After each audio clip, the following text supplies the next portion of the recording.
오늘 바른사회 시민회의가 그 정책 토론의 주제로 그 선거철마다 휘둘리는 공항정책이라는 주제로 오늘 이 자리를 마련해 주셨습니다. 최근 지역에서 그 김해 신공항에 대한 문제점을 속속 제기하고 있고, 심지어 김해 신공항의 그 백지화 요구의 목소리가 커지고 있습니다. 대통령께서는 최근에 김해를 방문한 자리에서 5개 광역단체가 합의를 한다면 현재 선정되어 있는 김해 신공항 후보지에 대해서도 백지화를 검토할 수 있다는 말씀을 하셨습니다. 또 그 이어서 새만금 신공항에 대해서 예타 면제로 추진할 뜻을 분명히 하셨고요. 정부가 지어주고 운영까지 해주는 이 지방공항은 우리나라에 14개 있습니다.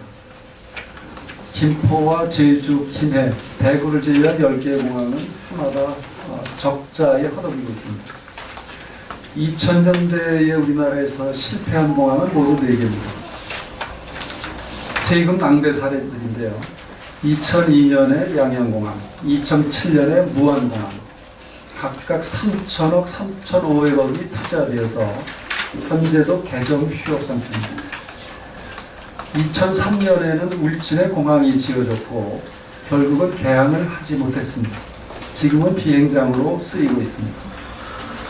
김제에는 신공항 사업이 추진되다가 2005년에 중단된 바가 있습니다. 지금은 채소밭으로 쓰이고 있습니다. 각각 1,300억, 그다음에 500억이 낭비가 됐습니다. 물론 성공한 공항도 있습니다. 2001년에 인천공항은 5조 6천억을 투자해서 개항에 성공을 했습니다. 이렇게 공항들이 실패한 이유는 무엇인가? 선거철마다 선신공약과 지역 정치인들의 영향력, 그리고 부풀려진 수요 예측 때문입니다. 선거철이 이제 1년 앞으로 다가왔습니다. 국토 균형 발전, 제대로 된 공항 하나 지어달라. 자, 그러면 과연 신공항은 잘못된 것인가? 김해 신공항부터 짚어보고자 하는 자리가 오늘 정책 토론회입니다. 지역의 주장대로 쟁점은 4가지입니다. 24시간 관문 공항이라야만 성공하는가? 소음의 피해는 정말 늘어나는가? 김해 신공항은 안전성에 문제가 있는가? 늘어나는 항공 수요를 감당할 만한 확장성에는 문제가 있는가? 지금 지역에서 제기된 4가지 쟁점 사항에 대해서 오늘 전문가들을 모셨습니다. 안녕하십니까. 방금 소개받은 세종대학교 황용식입니다. 오늘 이렇게 궂은 날씨, 미세먼지가 뿌옇게 덮인 서울 하늘을 볼 때 참 마음이 답답한데, 제가 이걸 또 준비하면서 이 김해 신공항 선정 과정이라든지 이런 여러 가지 오해와 그런 의혹들, 그것이 지금 뿌옇게 미세먼지로 덮인 서울 하늘과 같이 답답한 상황입니다. 그래서 오늘 그 의혹과 오해를 깨끗하게 해소하고자 저를 비롯해서 여기 전문가 교수님들과 함께 왔습니다. 그래서 자리에 와주신 여러분들 감사드리고, 갖고 계신 지금 자료를 보시면은 이제 저희가 파워포인트로 했는데, 원래는 이제 그 PPT로 보여드리면서 하려고 했는데 장소 협소한 문제로 이렇게 보면서 그냥 하는 걸로 하겠습니다. 그래서 따라가 주시면 좋겠고요. 그래서 그 여러 가지 이제 오해, 지금 부산, 경남, 울산, 경남이죠. 부울경 지역에서 지금 일어나고 있는 김해 신공항을 백지화하자라는 그런 움직임이 있는데, 천편일률적으로 나오는 여러 가지 주장들이 있습니다. 그것을 팩트 체크하는 그런 역할을 제가 하고, 그다음에 세부적인 내용은 우리 전문가 교수님들께서 좀 더 깊게 들어가는 그런 순서로 하겠습니다. 일단은 이 진행 과정을 제가 설명을 드리면, 첫 번째 페이지에 말씀드린 것처럼 이게 진행 과정이 좀 깁니다. 한 10년 넘게 진행이 되어 왔는데, 2006년에 이제 노무현 대통령이 이제 영남권 신공항 건설을 검토해봐라 해서 이제 검토가 시작됐고, 어떻게 보면 이게 그 소위 말하는 SOC 사업이라는 것이 정치인들한테는 호재입니다. 일단은 공약을 걸면은 유권자들이 거기에 현혹이 됩니다. 그래서 많은 경우 정치인들이 그렇게 활용을 하죠. 뭐 정치 공학적인 것이기 때문에 제가 그것을 뭐라고 할 수는 없지만, 재미있는 거는 이제 일단은 공약으로 걸고 그 다음에 거기에 따른 어떤 당선이 됐을 시에 세부적인 이제 용역이 들어갈 수 있습니다. 뭐 타당성 검토가 들어갈 수 있겠죠. 그래서 어느 정도 이제 2009년도에 국토연구원에서 예상대로 이명박 후보의 공약을 또 이어서 일단 타당성 검토가 들어갔고요. 그 다음에 거기에 따라서 검토를 해보니까 경제적 타당성이 없는 거예요. 일부 이제 가덕도라든지 그런 밀양이라든지 그런 것들을 보니까, 그래서 부적절하다고 해서 신공항을 백지화시킵니다. 이명박 대통령께서. 그 다음에 이제 또 이어지는 게 박근혜 당시 후보인데 또 공약으로 나옵니다. 나오고 그 다음에 뭐 같은 후보였던 문재인 후보도 나오고요. 역시 박근혜 대통령이 당선되고 나서 그 다음에 다시 또 다른 연구 용역이 착수가 됩니다. 거기에 들어가는 것이 이제 아까 얘기 나왔던 가덕도도 들어가고요, 밀양도 나오고 그 외에 여러 군데 5군데가 같이 동시에 들어가죠. 김해도 들어가고. 근데 이번에는 좀 더 객관성을 높이기 위해서 외부 전문기관, 특히 이제 프랑스 외부 전문기관에 맞춰서 의뢰해서 결정토록 일임을 합니다. 그것을 영남에 있는 5개 지자체가 다 사전에 합의를 합니다. 합의를 하고 그 다음에 2015년에 프랑스 파리공단 엔지니어링 ADPI에서 용역 타당성 검사를 해요. 근데 당시에 그 과정을 보면은 가덕도냐 밀양이냐 그걸 가지고 계속 이제 줄다리기 하는 형국이었는데, 실제로 서프라이즈한 결과가 나옵니다. 2016년 6월 20일에 국토부에서 결과한 거는 김해 공항을 확장하자, 소위 말하는 김해 신공항이 가장 타당하다. 타당성 점수에서 가장 높은 점수가 나와요. 또 이따가 제가 그 마지막 슬라이드에서 인용된 그 문구를 말씀드릴 텐데, 이 프랑스 공항공단에서 실제로 왜 우리가 이걸 선정했느냐 해서 일목요연 깔끔하게 정리를 한 문구가 나옵니다. 그것을 보시면은 여기서는 솔직히 자기네가 가덕도가 되든 밀양이 되든 김해가 되든 정말 객관적으로 볼 수밖에 없는 거예요. 그래서 그런 것들에 대한 과정이 있었는데, 오늘 저희가 이 자리에 왜 다시 모이게 됐냐, 이 사안을 놓고 다시 작년 요맘때쯤이겠죠. 지방선거가 6월에 있었는데 작년에 앞두고 부산시장으로 나왔던 오거돈 후보가 김해 신공항으로 확정해서 삽을 뜨고 해야 되는 그런 상황에서 다시 얘기를 합니다. 무효다, 이건 백지화다, 가덕도다. 그러니까 가덕도가 그러니까 밀양이 또 그러죠. 밀양이 그러니까 대구가 그러죠. 여기저기서 영남권이 다시 지금 소용돌이에 들어가게 되고, 실제로 오거돈 후보가 이제 시장이 되시고 당선되시고 7월부터 거의 올 초까지 계속 이거를 밀고 나갑니다. 김해 신공항 백지화, 그다음에 동남권 신공항 재검토하자. 그런데 이제 활용정점을 찍은 게 이제 어떻게 되냐면 2019년 2월 13일에 문재인 대통령께서 부산에 이제 방문하세요. 그래서 부산 대개조라는 캐치프레이즈를 걸고 부산에 있는 이제 민심을 뭐 격려차 가신 건지 하여튼 어떤 차원에서 가셨는지 하여튼 뭐 경제 활성을 해서 가셨겠죠. 근데 오거돈 시장이 얘기하는 거를 거둡니다. 그래서 재검토 시사. 너무 영남권이 지금 헷갈리고 복잡하니까 총리실 차원에서라도 검토를 하겠다. 이 얘기는 어느 정도 파급력이 있냐면요, 백지화를 하겠다라는 수준이 아니라 하겠다라는 수준으로 들려요. 실제로 여기 관계자들한테는. 그래서 재미있는 거는 제가 본 게 국토부 쪽에서는 계속 미온적인 입장이고 백지화는 무리다, 정치권에서는 하겠다라는 얘기가 나오고, 그래서 저희가 오늘 이 자리를 통해서 전문가 교수님들과 함께 다시 원점으로 가게 된 이 배경을 설명함과 동시에 이것이 왜 원점으로 갔을 때 문제가 되는가를 이제 설명을 드리겠습니다. 일단은 김해 신공항에 대한 그 전반적인 개요를 말씀드리면은, 기존에 이제 활주로가 2개가 있습니다. 현재 우리가 지금 알고 있는 김해 공항이.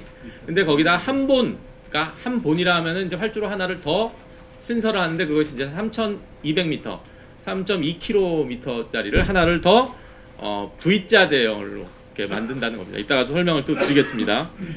그래서 이제 그 2,800만 명을 수용할 수 있는 대형 터미널을 신설을 해서 실제로 수용 능력은 한 3,800만을 수용할 수 있는 지금 현재 있는 청사와 함께 합쳐서 그렇게 운행이 될 거고요. 사업비 차원에서는 4조 1,700억 원이 이제 들어갑니다. 근데 이제 여기서 경제적 타당성과 얘기가 될 수 있는 게 미량은 대략 한 5조 8,200억 원이 들어가고요.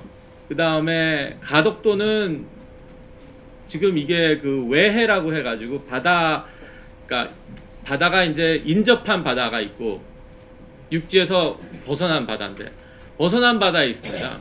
그래서 내해 외해 차이를 좀 여러분들이 이해하기 쉽게 말씀드리면은 내해 쪽에 있는 거는 소위 말하는 간사이 공항이 내해에 있는 거예요. 그 간사이 공항이 이제 인공섬으로 만들어졌고 내해에 있는데 가덕도는 외해 더 바다로 나가 있는 육지와 멀어진다는 겁니다. 근데 간사이가 어떤 일이 있었죠? 작년 여름에 침수가 됐었어요. 침수가. 그래서 이제 이런 가덕도의 여러 가지 위험성은 이미 파리 엔지니어링에서 얘기했던 부분인데 그 가덕도를 지금 밀어붙이겠다라는 그런 형국입니다. 자, 그래서 이런 김해 신공항은 어떻게 보면은 이 여러 후보들 중에서 가장 접근의 편리성, 안정성, 주변 환경에 미치는 영향, 효율적 운영 이런 여러 가지 다각도 아까 허 교수님께서 말씀하신 것처럼 가장 안정적인 그런 공항으로 평가를 받고 있습니다. 그래서 여러 전문기관들이 이제 그것을 ADPI와 이제 여러 회사들이 같이 협업을 해서 이뤄낸 결과고, 그 다음에 ADPI에 대한 이제 의구심이 드실 텐데 이 회사가 실제로는 공항계획 설계 전문 회사예요. 그래서 베이징 수도공항, 인천공항, 두바이공항 등 전 세계 정말 허브 공항들에 대한 평가를 한 아주 역량 있는 업체입니다. 솔직히 ADPI 입장에서는 정치적인 압력을 받을 이유도 없어요. 아무 자기네들의 뭐 김해 신공항을 민다고 해서 그럴 것도 없고 객관적인 지표를 가지고 봤다고 보시면 되겠습니다. 자, 그러면은 이제 그 오해와 진실의 이제 첫 번째 중에 안전성에 대해서 말씀을 드리면은 아무래도 이제 민감한 부분이 당연히 공항의 안정성, 그리고 예전에 한번 김해공항에서 사고가 난 적도 한번 있었고 해서 이제 바람에 불어오는 방향이라든지 이착륙 그런 것들은 활주로를 어떻게 활용하느냐에 따라서 달라질 수 있습니다. 근데 이제 이 ADPI에서 제시한 것이 뭐냐면 이 안전성을 강화하기 위해서 그동안 해왔던 남풍이 불었을 때 이제 돛대산 앞에서 이렇게 유턴식으로 해가지고 들어오는 진입하는 착륙이나 그런 것들을 실제로 이 활주로를 V자로 만들어가지고 이 산과 추락하거나 부딪힐 수 있는 인근 산과 멀리 떨어져서 접근할 수 있는 방식으로 저는 이것을 그 과정을 보면서 콜럼버스의 달걀 아시죠 여러분들 그 기존의 편견을 깨는 그래서 어떻게 활주로를 이쪽으로 틀어서 접근할 수 있게끔 한 어떻게 보면 이것이 이번에 김해 신공항이 선정될 수밖에 없었던 신의 한 수였습니다. 그래서 그런 방식을 통해서 안전성을 더 강화를 했다. 그래도 그 산이 있지 않냐? 근데 이게 팩트 체크를 하셔야 될게요. 김포국제공항 여러분들 많이 사용하시죠? 김포국제공항을 보시면요, 뒷산이 하나 있어요. 양천중학교를 끼고 뒤에 뒷산이 있어요. 네. 그리고 이착륙 다 해요. 벽산 블루밍 아파트, 제가 특정 아파트를 말씀드려서 그런데 105m입니다. 그 옆에 있어요. 다 헤매. 김포공항 다 여러분들 자유롭게 쓰시잖아요. 근데 이것이 지금 안전성 문제로 그때 그 중국 파일럿 기억에 제가 그 파일럿이 청바지를 입고 있었습니다. 예. 제가 아마 그때 박사과정 할 때였던 것 같은데 너무 놀랐어요. 어떻게 기장이 청바지를 입고 나오나. 그런 사람이 한 거기 때문에 사고가 난 거지.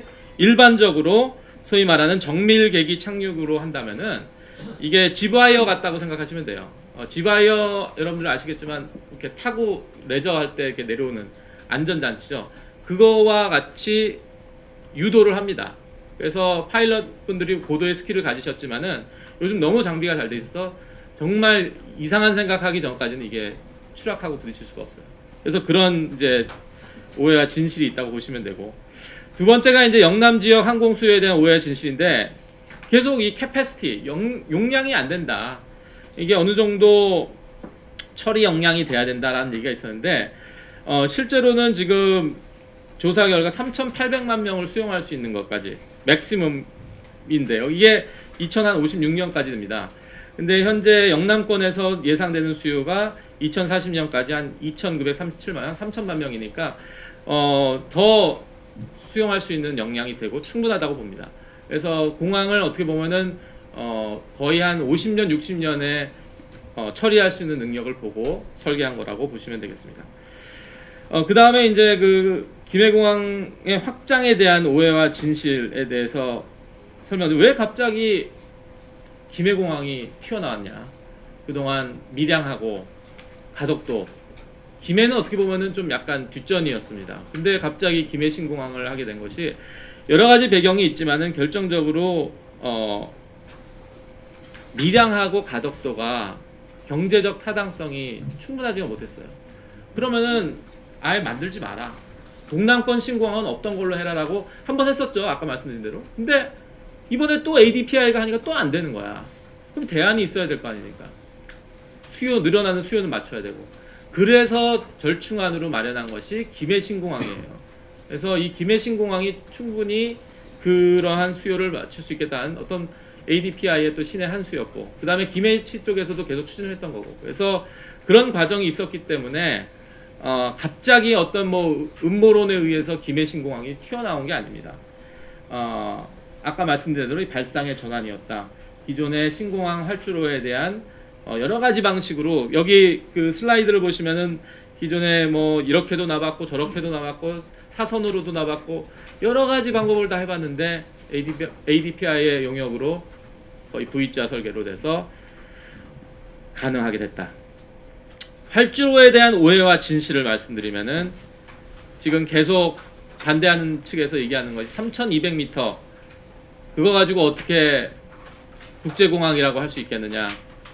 이거는 뭐 너무 짧다라고 하는데, 제가 아까 뭐 간사이도 있고 일본의 예를 많이 드는 게, 이제 일본이 우리 인근 국가다 보니까 가장 이제 비슷한 사례인데, 하네다가 3,000m예요. 3km입니다. 그거보다 더 긴 거예요. 근데 일본 가실 때 대부분 하네다로 가시죠. 그거 하네다 공항이 충분히 국제공항으로 쓰이고 있는데 그게 아니다. 그리고 여기 나오신 몇 가지 뭐 이스탄불, 뭐 런던 게트웨이, 맨체스터, 더블린 대부분 다 3,000m로 해가지고 LA든 장거리 노선 충분히 활용합니다. 이거는 충분히 마타도예요. 제가 말씀드린 이거는 말이 안 되는 거고. 그래서 이게 몇 가지가 뭐 24시간 운영, 이것도 정말 세계 유수의 관문공항들은 24시간 운영하는데 왜 김해공항은 못하? 이제 못하게 된 배경은 아무래도 소음 문제가 있다 본데, 세계 유수 관문공항이 24시간 운영을 안 합니다. 히드로 공항도 그렇고요, 프랑크푸르트 공항도 그렇고요, 허브 공항들이에요. 국경 수도 공항도 그렇고. 그러니까 너무나도 이제 허무맹랑한 주장들을 펼치고 있는 거죠. 전혀 문제가 되지 않습니다. 소음 피해에 대한 오해와 진실, 이따가 우리 전문가 교수님께서 좀 더 자세하게 설명을 주시겠지만은 어떻게 보면은 제가 아까 말씀드린 것처럼 이 V자 형태로 됐다는 것이 신의 한 수인 게 소음 문제도 해결을 해줘요. 그래가지고 실제로 이 17도 정도 좌선에 해서 산업단지를 통과하다 보니까 아무래도 지역 주민에 대한 소음 문제가 줄게 된다.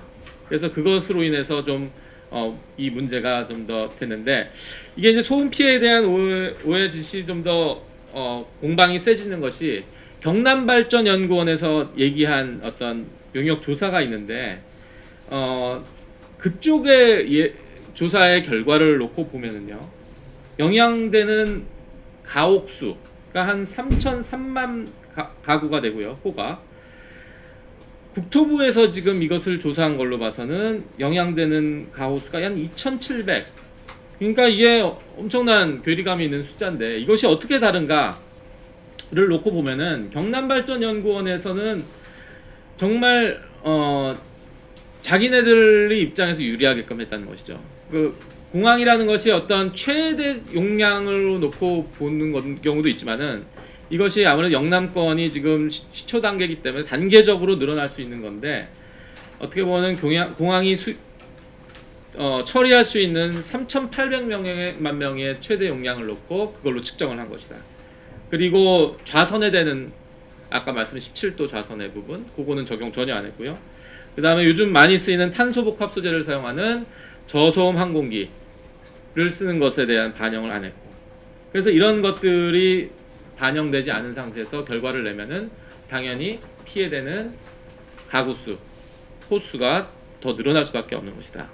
근데 하지만 여전히 이제 이런 소음 피해 문제는 어느 공항을 짓거나 정말 우리가 산촌 벽지에 짓지 않고선 다 도심에 있는 것은 날 수밖에 없어요. 이것은 주민들과 어떤 협의를 통하고 이거에 대한 보상관이라든지 그런 문제들을 좀 해결해야 되는 부분들이 있다는 것이죠. 자, 그 다음에 접근성 부분은 이제 그 보시면 김해신공항의 위치가 실제로 시뮬레이션을 해본 결과 가덕도에다가 지었을 때 부산 시민이 김해를 가는 것보다 30분을 더 투자하고 편도 15,000원 택시비, 그리고 왕복 30,000원을 더 내고 가야 돼요. 접근성이 매우 떨어집니다. 그것이 아마 ADPI 용역에서도 낮은 점수로 받을 수밖에 없었던 것이다.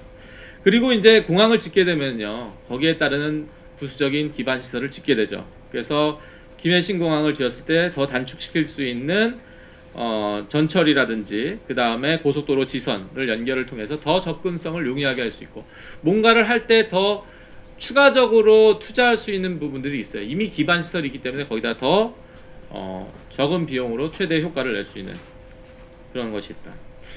그 다음에 아까도 제가 뭐 설명드렸지만 길게 얘기 안 하겠습니다. 근데 용역과정 공정성에 대한 오해 진실. 그러니까 ADPI가 도대체 뭐 하는 애들이고 얘네들이 왜 껴가지고 김해신공항을 선정시키게 하고 가덕도를 날려버리고 밀양을 날려버렸냐, 그런 얘기들이 자꾸만 나오는데, 실제로 이러한 용역 과정을 합의한 것이 이 지자체 단체장들이에요.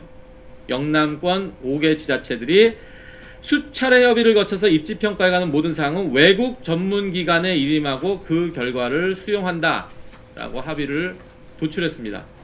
그러면 도출했다는 건 뭡니까? 하겠다는 거고, 거기에 따른 결과를 승복하겠다는 건데, 손바닥 뒤집듯이 다시 또 바꾸는 거예요. 선거철이 오니까. 아까 허 교수님께서도 말씀하셨지만 일종의 신사협정이거든요. 젠틀맨스 어그리먼트입니다. 예. 이건 신사협정인데 이거를 다시 하고 다시 하다 또 떼쓰는 거죠. 그리고 ADPI만 된 게 아니에요. 국제민간항공기구, 이건 뭐 항공업계 거의 UN인데 아이카오가 껴서 아이카오도 같이 들어가서 이것을 타당성 검사를 하고 한 결과이기 때문에 이건 공정적이고 객관적일 수밖에 없다. 어떻게 보면은 ADPI 입장에서 굳이 김해신공항의 카드를 뭐 김해 쪽에 뭐 이득이 있겠다고 하겠습니까? 예. 오히려 뭐 가덕도가 왠지 솔깃하죠, 더. 그쵸? 바닷가에 입근하고. 하지만 도저히 이거는 타당성이 없는 걸로 나오기 때문에 용역과정 공정성의 오해 진실, 이게 제가 작은 글씨로 이렇게 한 대 넣은 이유는요, 제가 일부러 그랬어요. 이게 얼마나 많은 과정을 걸쳐서 검증이 된 이 축적 과정이 있다는 것을 보여드리려고 이걸 읽으시라고 제가 한 게 아니라, 이따 파워포인트 보여드렸으면 더 재미있게 보여드릴 텐데, 이 정도로 심혈을 기울였다. 여기 그 교수님들도 많이 참여하셨을 텐데 이런 정말 심혈을 기울인 결과였다. 자, 그래서 제가 마무리를 하겠습니다. 그 김해 신공항 재검토의 논란에 대해서 제가 조언을 드리면은 이것은 어떻게 보면은 이 문제뿐만이 아니라 앞으로 있을 대한민국의 SOC 사업의 공론화 과정을 퇴색시키는 결과를 할 것이다. 왜냐면은 신사협정을 다 맺었고 다 했거든요. 안 했으면은 제가 이 자리에서 뭐라고 할 수가 없어요. 다 하기로 했고 제3기관에 맡기고 또 외국 기관에다가 맡기고, 국내 기관이었으면 저도 약간 혹시 뭔가 있지 않을까 할 텐데 아무 상관없는 사람들이 와서 그대로 낸 결과였고요. 다시 만약에 이것이 뒤집어져서 가덕도 신공항 제거 밀양에서 다시 또 선정하는 과정이 있다면요, 이제 대구가 또 얘기가 나올 거고요. 뭐 사천도 얘기 나올 수도 있고, 하여튼 다시 또 지역 갈등이 다 심해질 수 있다. 그다음에 무엇보다도 가장 중요한 게 국민의 혈세. 국민의 혈세가 투자되는 국책 사업에 이렇게 몇몇 정치 논리로서 휘둘리면 안 된다라는, 아마 그런 마음에서 오늘 이 자리 다 모이시고 한 것 같아요. 안타까운 마음에. 그리고 어떻게 보면은 대선 공약으로 내셨던 이명박 박근혜 후보들 이제 대통령 되셨지만 이분들이 어떻게 보면은 약속이기 때문에 밀어붙일 수 있는 건데 되고 나니까 도저히 안 되거든요. 이게 수습이 안 되는 사업들이기 때문에 결국 백지화 2번 연속이나 백지화 시켰다는 거는 이 결과가 정말 얼마나 객관적이고 공정성이 있게끔 됐냐를 알 수 있습니다. 그래서 앞으로 이제 마지막에 이제 공항이 포퓰리즘을 만났을 때 그 보시면은 두 그림을 보여드렸는데 왼쪽에 있는 게 이제 스페인에 있는 중부의 소도시 한 7만 4천 명이 되는 소도시인데 시우다드 레알이라는 한 도시입니다. 근데 이게 얼마 전에 작년인가요? 중국의 한 투자기관에 우리 돈 1,200만 원에 매각이 됐습니다. 근데 이제 이것이 화제가 됐던 게 6개월 동안 비행기가 한 대도 안 떴대요. 그래서 거의 한 1조 3천억 원 들여서 만들었는데 이 정도로 그냥 팔렸다는 건 엄청난 손실인 거죠. 전형적인 포퓰리즘의 케이스입니다. 그리고 아까 어 교수님께서도 말씀하셨던 이제 지방 공항들의 사례 중에 이게 오른쪽은 BBC에서 방송이 된 건데 양양 국제공항이죠. 근데 이 소개한 게 되게 재밌어요. 유령 공항들을 소개했거든요. 근데 수식어가 붙습니다. 그냥 유령 공항이 아니에요. 세계에서 가장 조용한 유령 공항이랍니다. 그래서 이게 더 굴욕적인데 이 양양공항이 지금 이런 거고. 그래서 정치인들이 계속 정치인들의 이름을 걸고 공항을 약속해서 만들어진 그런 사례라고 봅니다. 마지막 슬라이드 보시면 장마리 슈발리에 ADPI 수석 엔지니어가 하도 논란이 되니까 이거를 자기가 깔끔하게 정리한 말인데 제가 그분의 말을 빌어서 여기다가 이렇게 썼습니다. 그래서 보시면은 제가 뭐 다 읽진 않겠지만 가독도는 한마디로 자연적 공항 입지로 적합하지 않다. 그럴듯해요. 저도 솔깃합니다. 하지만은 실제로 건설비도 많고 건설 자체가 어렵고 밀양의 경우는요 이게 입지가 산이 너무 많아요 그 주변에. 그래서 통계적으로 봤을 때 하여튼 이 산을 갈아엎어 가지고 이거를 없애고 그 다음에 져야 되는데 남산 한 두 개어치의 토사를 빼야 되는 그런 상황이죠. 자연환경 훼손되는 그런 것들. 환경단체가 이런데 반대를 해줘야 되는데 오히려 환경단체 입장에서는 김해신 공항을 오히려 더 쌍수 들고 환영해야 되는데 이럴 땐 또 조용하신 건지 그렇습니다. 그래서 어쨌든 지금 김해 공항은 뭐 솔직히 100% 뭐 만족할 만한 뭐 그런 게 어디 있겠습니까? 하지만 이 세 후보들 중에서 가장 최적의 대안이기 때문에 동남권 신공항을 만들 것이면은 안 만들면은 할 수 없는데 김해 신공항이다라는 거를 말씀드리고 싶습니다. 그래서 일단은 이번에 뭐 3.1절 해서 여러 가지 뭐 행사를 하면서 귀 따갑게 들었던 말이 그거였습니다. 역사를 잊은 민족의 미래가 없다라고 그 얘기를 많이 들었는데 저는 거기에 덧붙이자면은 신뢰를 잊은 민족의 미래가 없습니다. 이것은 어디까지나 신뢰를 기반으로 해서 이루어진 결과물이고 산출물이라고 봅니다.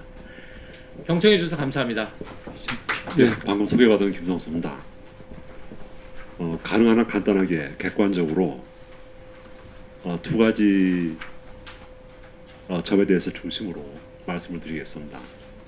먼저 첫 번째가 신공항 입지를 선정하는 과정의 평가 항목에 대해서 대안별로 실제 평가 점수가 어땠는지에 대해서 간단하게 말씀드리겠습니다.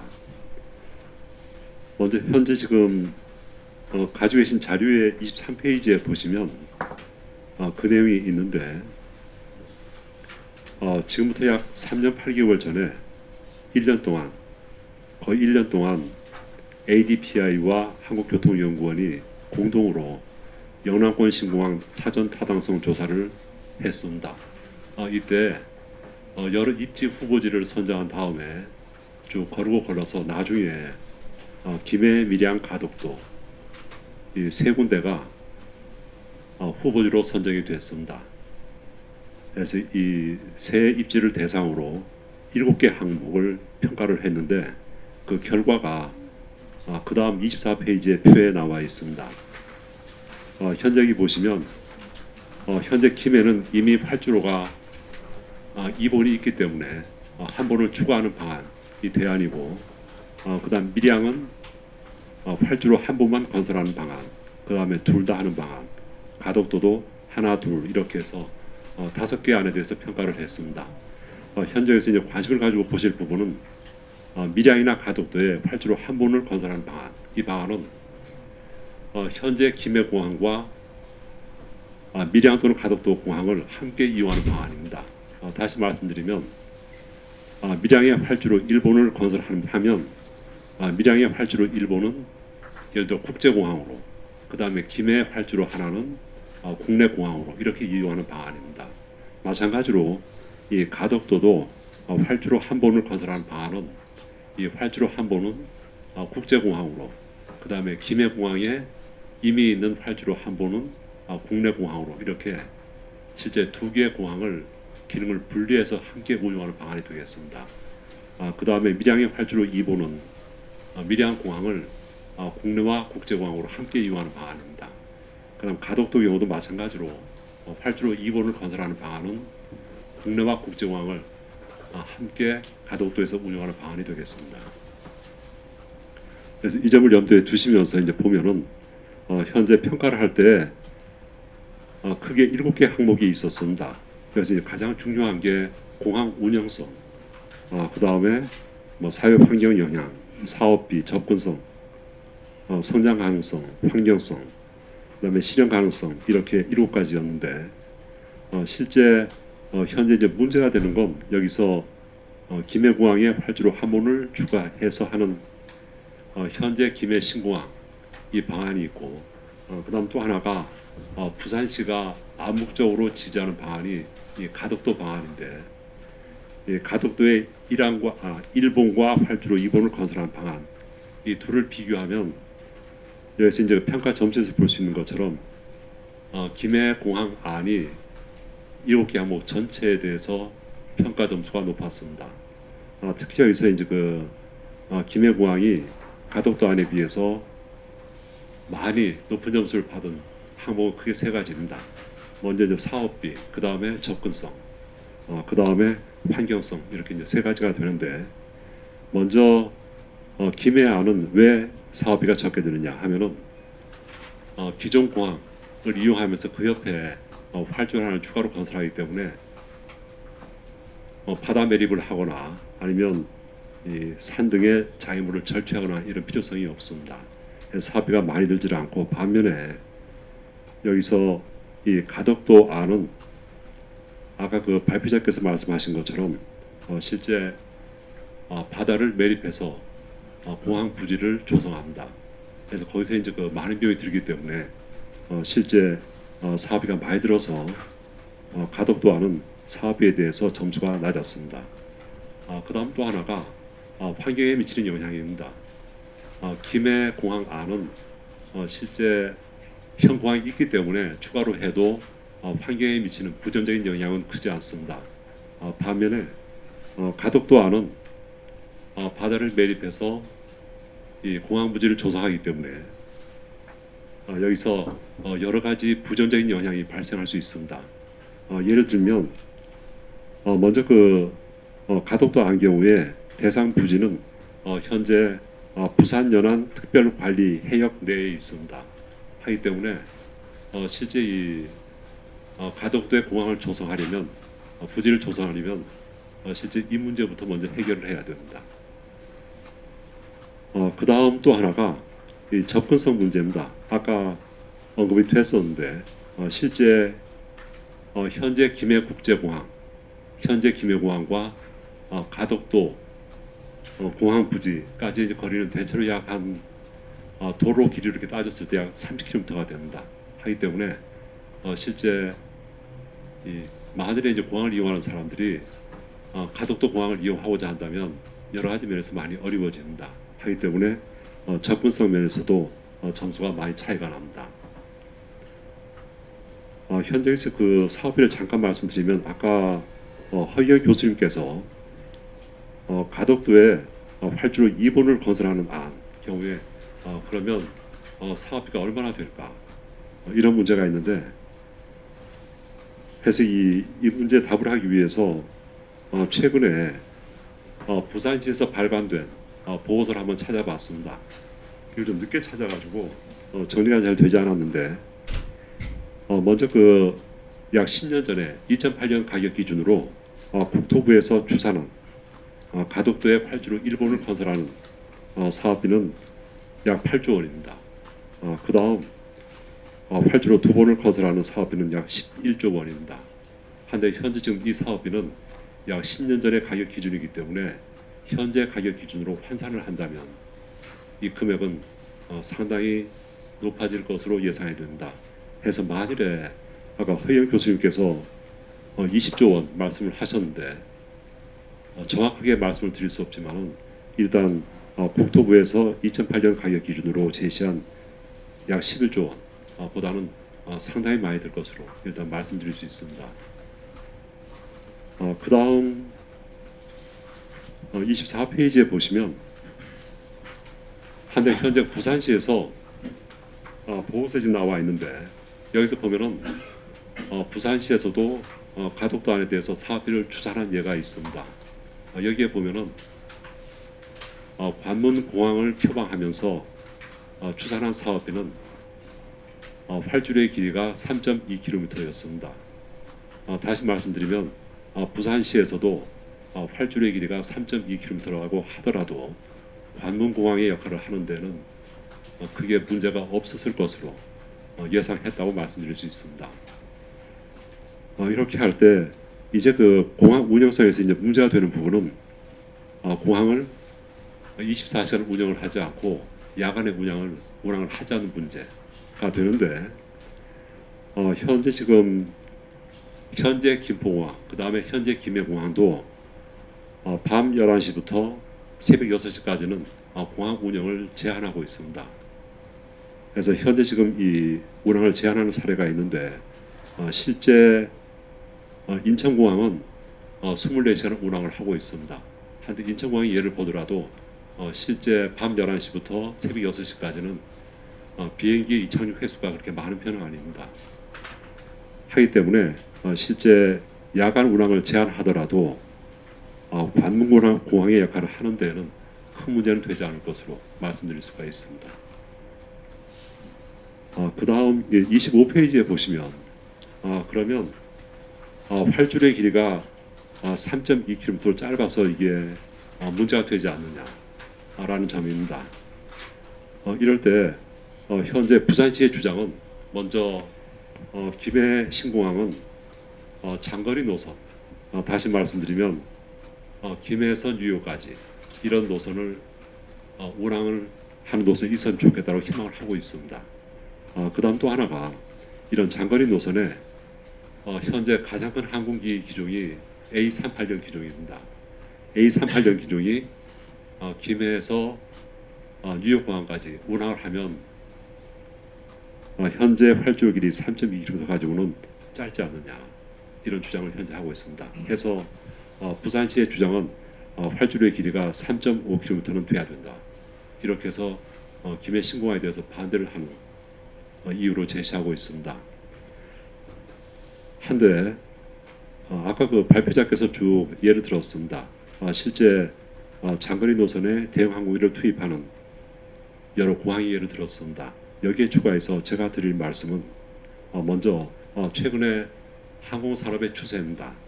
여기 보시면 최근에 세계 주요 지역을 직접 연결하는 항공기에 대한 수요가 높아지면서 실제 허브공항과 허브공항을 연결하는 데 투입되는 A380과 같은 대형 기종에 대한 인기는 또는 수요는 많이 줄고 있습니다.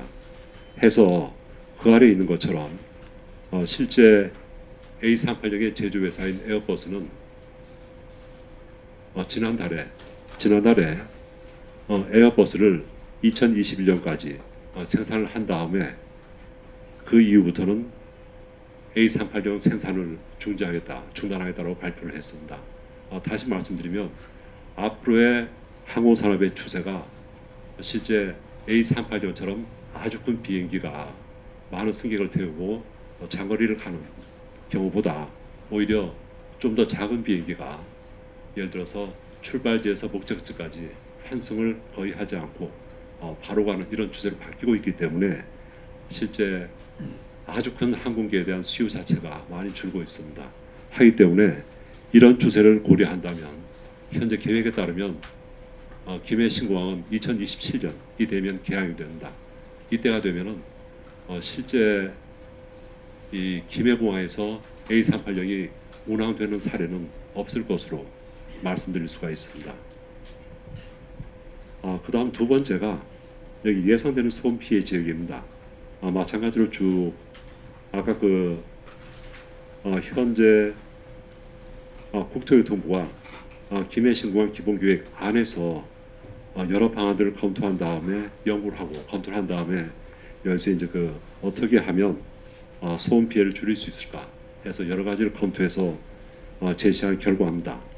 여기 보시면 먼저 8주로 배치를 다시 말씀드리면 이 각도를 약간 틀어서 어떻게 하면 소음 피해를 줄일 수 있을까 이 점을 강구했고, 그 다음 비행기가 이륙하거나 착륙하는 항로를 변경해서 소음 피해를 줄일 수 있는 방안, 이 방안을 반영했고, 그 다음 또 하나가 장래 운항되는 항공기의 추세입니다. 현재 차세대 항공기는 현재 많이 운항되는 항공기에 비해서 소음 자체가 적습니다. 그래서 이런 점들을 반영해서 김해 신공항 기본계획 안에서 보면은 현재 김해공항의 소음 피해 가옥수보다 오히려 2027년이 되면 비행기 운항 횟수는 많이 증가하지만 소음 피해 가옥수는 감소하는 것으로 이런 결론을 현재에서 내고 제시하고 있습니다. 그러면 현재에서 지금 잠깐 또 하나 말씀드릴게요. 그러면 장래 운항되는 항공기는 실제 어떤 항공기일까?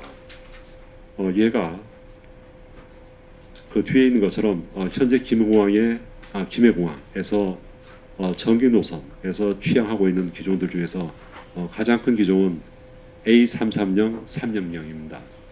현재 이 기종은 최초 항공사에 인도된 시기가 1994년입니다.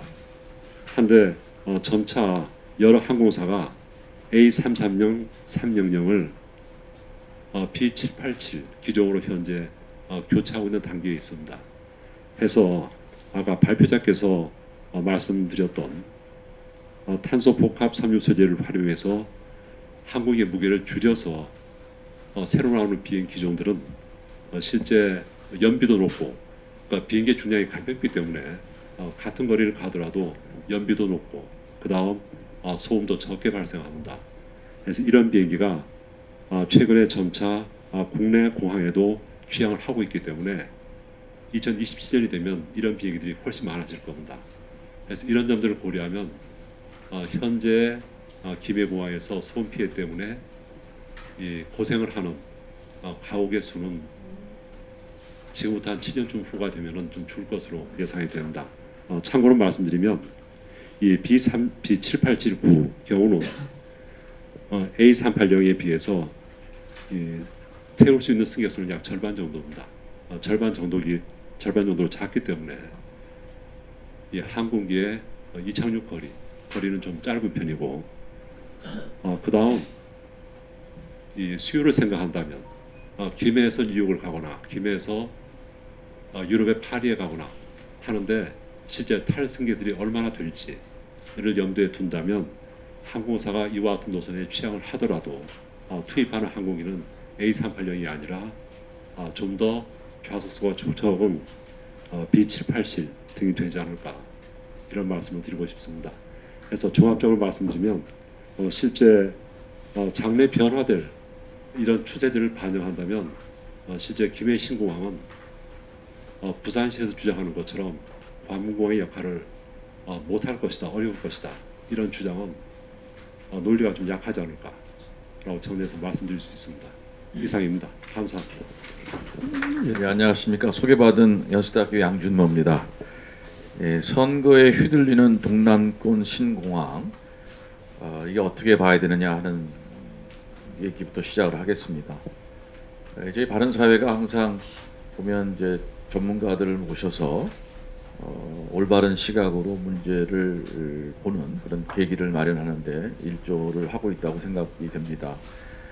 이번 그 동남권 신공항, 김해 신공항의 문제도 이런 차원에서 개최가 됐고요. 그런데 이게 이제 10년 이상 지금 뭐 발제자분께서도 말씀하셨고 토론자분께서도 말씀하셨습니다만은 10년 이상 검토가 된 내용입니다. 이미 여러 전문가를 통해서 확인된 내용이고요. 그런데도 불구하고 또다시 이것이 선거 전략으로 지금 사용될 기미가 보이고 있다는 겁니다. 요즘 부산에 그 비행기 타고 가시는 분 계십니까? 대부분 KTX를 아마 타고 가실 겁니다. 시간적으로나 비용적인 측면에서 보나 항공을 이용하는 것보다 KTX를 타는 것이 더 낫죠.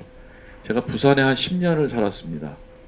그 당시 KTX가 없었을 때 제가 이제 공항을 많이 이용을 했습니다만 잘 알고 있습니다. 공항에 대해 잘 알고 있고 아마 부산 시민의 입장에서 보면은 야 멋진 공항 하나 만드는 거 뭐 그거 해줄 수 있는 거 아니냐 이렇게 이제 선거 전략으로 사용될 수가 있습니다.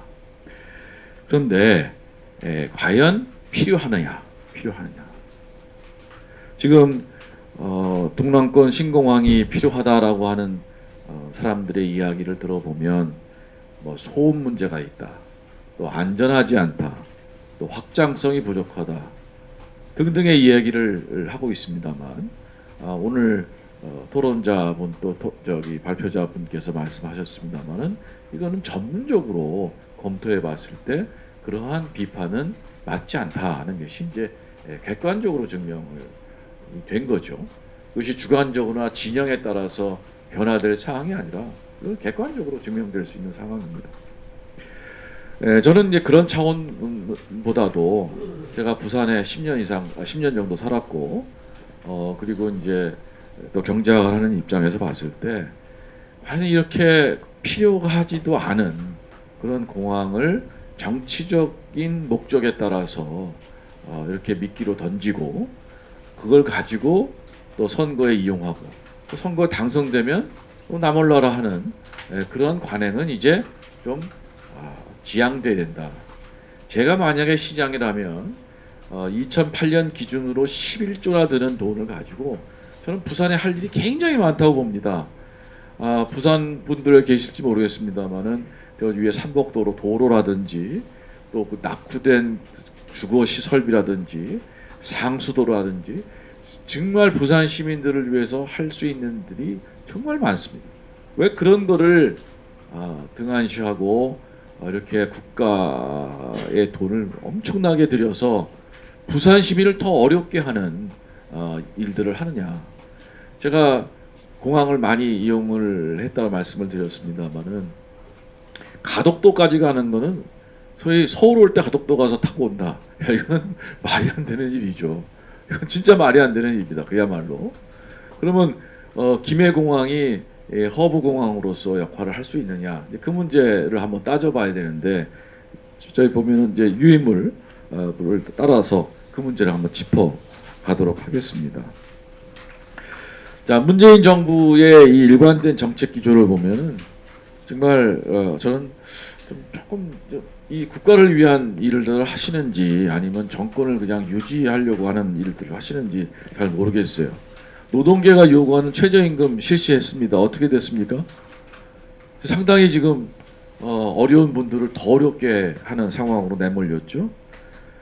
그리고 이제 특성을 가진 집단들을 분할해서 지지를 해줍니다. 예를 들면 뭐 8원전, 동성애, 뭐 4대강, 뭐 이런 식으로 친중 세력 등등으로 해서 이분들에게 지지를 보내고 이분들이 분노를 유발시켜서 적대시해서 자기 팀 편으로 만드는 전략을 쓰는 것은 아닌가 하는 의혹까지도 들고 있는 거고요. 또 진영을 챙깁니다. 뭐 태양광 요 사업에 뭐 누구누구가 좀 많이 가지고 왔다 뭐 이런 얘기도 있고요. 또 사회적 기업, 북한 관련 기업 등등으로 해서 이제 진영적인 기반을 확보하려고 하는 노력도 있고. 그 다음에 이제 지역 지지 기반을 확보하는 게 이제 이게 신공항이 아닌가 하는 생각을 해봅니다. 그래서 이게 국민이 바로 쓰고 또 부산 시민이 또 동남권, 영남권에 있는 우리 국민들이 바로 서야 이런 일들이 재발되지 않는다는 생각을 해봅니다. 국가균형 발전을 위해서 예비 타당성 조사를 면제하겠다는 발표를 했죠.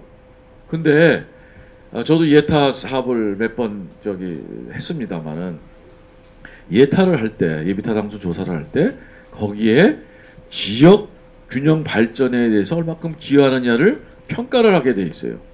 그러니까 예타를 면제한다는 얘기는 이 사업이 지역 균형 발전에 도움을 되는지 안 되는지 검토하지도 않겠다는 얘기나 마찬가지인 겁니다. 그리고 경제성이 없다라는 얘기는 저희 단순히 수입, 눈에 보이는 돈이 들어가는 거와 눈에 보이는 비용이 들어가는 이것만 따지는 것이 아닙니다. 눈에 보이지 않는 그런 사회적인 이익, 이것도 따져서 경제성을 평가를 합니다.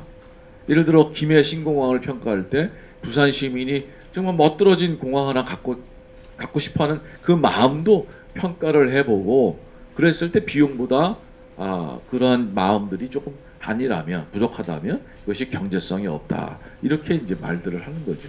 그래서 예비 타당성 문제도 경제적인 분석, 또 정책적인 분석, 지역 균형 발전적인 분석, 그래서 그것을 다 종합을 해서 평가를 해서 타당성이 있다 없다 이렇게 얘기를 하기 때문에 예비 타당성 면제와 이것이 국가 균형 발전에 도움을 된다는 문제는 사실은 별개의 사항이다. 그래서 이 신공항 흔들기도 이런 정치적인 그런 잣대에서 이게 도입이 된 것이 아니냐 하는 의혹이 저는 있다고 봅니다. 그래서 김해 신공항에 대해서 소음 문제, 안전, 제의관 문제가 없다라고 하는 것은 이미 발제자 토론자께서 말씀을 해주고요. 그 다음에 지역의 이기심을 부추기고 이것을 반대하는 사람은 마치 동남권 주민들, 부산 시민들을 반대하는 사람처럼 이렇게 내몰리려고 하는 전략을 쓰는데 결코 그렇지 않다. 부산에 살아봤지만 부산 시민을 위해서도 가덕도까지 가서 비행기 타라는 얘기는 그건 정말 어불성설의 이야기다. 가까운 김해공항을 좀 더 이렇게 확장을 해서 또 편리한 시설을 넣고 안전한 시설을 넣고 해서 사용하는 것이 저는 부산 시민을 위해서 더 좋은 일이 아닌가 생각을 해봅니다. 그럼 아까 제가 제기했던 문제를 유인물 30페이지부터 한번 생각을 해보면, 그럼 누가 허브로 쓸 거냐? 예를 들어 그렇게 큰 공항을 만들면 일종의 우리가 허브 공항이라고 하는 개념을 가지고 어떤 대형, 그러니까 항공사가 우리 국내 항공사뿐만 아니라 세계 각각에 있는 항공사가 함께 어우러져서 그 공항을 거점으로 해가지고 세계로 뻗어나가는 그러한 거점 공항으로 만들어야 이게 성공할 텐데 과연 그럴 건가 하는 문제를 짚고 넘어가야 된다고 생각을 합니다. 세계에 보면 스카이팀 얼라이언스가 있고 우리가 스타 얼라이언스가 있죠. 스카이팀은 이 멤버 항공사들이 서로 협력을 해서 우리가 대형으로 LA에 가면 LA에서 또 델타가 여러 가지 각 소도시로 연계시킴으로써 우리가 대한항공을 이용해서 예를 들어 LA를 간다든지 하는 수요를 창출시키는 거죠. 그러면 스카이팀이 있고 또 아시아나 항공에 있는 스타 얼라이언스가 있습니다. 스타일 마찬가지 기능을 하고 있습니다. 근데 가만 보면 우리나라의 인천공항이 이 스타 얼라이언스와 스카이팀의 어떤 허브 공항으로서 역할을 해서 지금 성공적인 공항 운영을 하고 있는 겁니다. 자, 인천에 가면 세계 어디든지 어디 구석이 있는지 다 연계돼서 갈 수가 있는 거죠. 그러니까 대한항공사가 이 인천공항을 이용해 가지고 그런 네트워크를 활용해서 뻗어나가게 됩니다. 그런데 우리 그 대한항공을 보면 가장 많이 이용하는 것이 어디냐면 인천공항이고요. 그 다음이 김해, 그 다음에 제주입니다. 요 세 개가 대한항공에서 가장 많이 이용하는 항공적이고요. 그러면 아시아나는 어디 이용하느냐? 인천하고 제주입니다. 김해가 아닙니다. 그러면 만약에 가덕도에다가 아주 멋들어지게 세계적인 공항을 하나 만들면 누가 쓸 거냐? 누가 쓰겠습니까? 아시아는 지금 김해도 쓰고 있질 않아요. 그리고 대한항공은 인천을 포기하겠습니까? 포기할 수가 없는 얘기죠. 그리고 아시아나가 그럼 인천을 포기해서 김해에다가 자기 거점을 만들 거냐? 그는 저는 제가 사장이라면 아니 수도권의 반 정도에 되는 엄청난 배후 수요가 있는 공항을 놔두고 내 허브 공항을 김해로 옮기는 순간 우리 항공사는 망한다. 결국 스타일라이언스의 핵심적인 위치적인 플레이어하고 그다음에 스카이팀의 핵심적인 플레이어가 가덕도 신공항을 거점 공항으로 만들 수 있을 것인가? 한번 물어보면 그 사람들 아니라고 할 겁니다. 자, 그렇다면 가덕도 공항을 정말 국제공항, 세계에서 가장 큰 공항을 만들었을 때 이용할 사람은 아무도 없다는 얘기죠. 아무도 없다는. 따라서 가덕도 공항을 그렇게 만들 수는 없는 상황인데, 그렇다면 김해공항의 현재 이용률이 굉장히 넘쳐나서 정말 복잡해서 정말 딴 데로 옮겨갈 수밖에 없느냐, 이제 그걸 따져봐야 되는데, 제가 공항 이용을 봤더니 그렇지 않습니다. 그렇지 않습니다. 막 지금 항공기가 착륙을 못해서 막 뱅뱅 돌고 그러느냐? 그렇지 않다. 그러면 이게 시간대로 봤을 때 24시간이 필요하냐? 그렇지 않아요. 평상시에도 사실은 다 채우지를 못하고 좀 운영을 하고 있는 겁니다. 아시아나도 마찬가지고. 그렇다면 아까 제기된 소음 문제라든지 안정성 문제라든지 그걸 다 차치하고라도 과연 부산 시민에게, 과연 영남권 시민에게 그러한 큰 공항이 필요하느냐, 이 문제도 우리가 짚고 넘어가야 된다는 생각을 해봅니다. 결국 따지고 보면 수많은 돈을 들여서 정치적인 논리로 이걸 세웠을 때 누가 이득을 보겠느냐? 부산 시민은 손해만 봅니다. 거리로 저기 가덕도까지 가서 비행기 타야 될 손해를 보는 거고요. 그 다음에 아무도 이용하지 않는 스타일라이언스나 스카이팀도 이용하지 않는 그런 공항 하나 번거로니 세워놓고 거기에 건설하는 사람들이야 뭐 그때 건설하고 나오면 뭐 그만이니까 그 사람들이 이익을 볼 수 있을지 모르겠습니다만은 누구도 대한민국 국민 그 어느 누구도 이익을 볼 수 없는 그러한 계획이다. 더더군다나 아까 저 발제자께서 신뢰의 문제까지 말씀을 하셨어요. 10여 년간 전문가들이 검토하고 논의한 이 문제를 다시 흔들어서 정치적 미끼로 사용한다는 것은 국민을 우습게 보는 일이다라고 생각을 합니다. 이상 토론에 마치겠습니다. 감사합니다. 네, 안녕하십니까. 지금 사회자분께서 소개해 주신 대한민국 항공의 회장을 맡고 있는 이영덕입니다.